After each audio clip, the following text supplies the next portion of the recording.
There are now more than 100 cases, well over 100 cases of the mumps around central Ohio. And here to talk about it this morning, how to protect yourself from the virus, Dr. Stan Martin from the OSU Wexner Medical Center. Dr. Martin, we appreciate you taking the time here this morning. For the first time this week, I thought to myself, wow, what if I got the mumps, or what, there's so many people that come in contact with big university like that. You start to wonder, boy, can it get out and off campus and around central Ohio? Well, clearly it already has, Yeah. right? It's very easy to spread. It's a respiratory virus.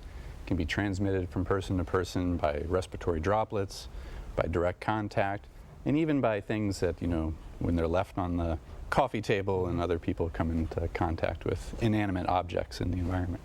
Saliva. Absolutely. Sure. You cough on something or sneeze on something, Sure. So what is the alert level? What are you getting a sense of where we stand with this? Well, as you know, there are well over 100 cases that we know of. There are probably even much more than that, quite frankly, Yeah. because many people with this infection have mild symptoms or maybe even no symptoms, and so they don't even show up in the doctor's office. And that's great for them, but of course it means that they can in turn spread it to other people unknowingly. Well, the spread, regardless of where it started, a campus area, any campus area, why is that such a dangerous and festering place there? In college dormitories, of course, people living close together, high schools are a good environment, military barracks, etc., that kind of thing, where a lot of people are very close together, makes it very easy for the virus to spread. How do you end it?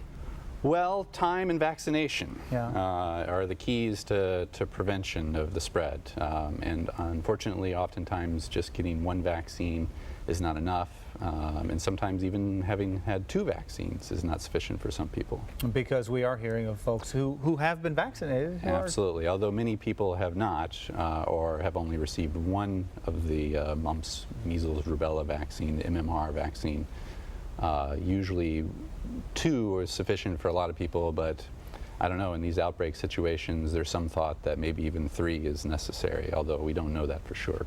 What's our best defense just around central Ohio and on campus for the rest? Well, clearly making sure your vaccination status is up to date is a key important part of that. If you were born in the 1950s or earlier, then you probably had mumps as a child, quite frankly, and you probably are immune.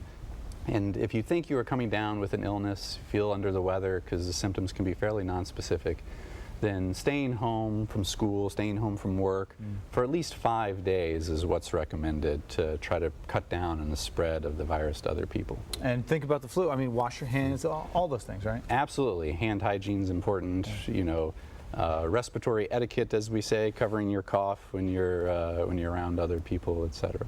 All right. Well, I'll thank you. We'll give you over. See that? That's keeping it clean here. All right, Dr. Martin, thank you so much for Absolutely joining us, coming down with some great information. Let's go back to you.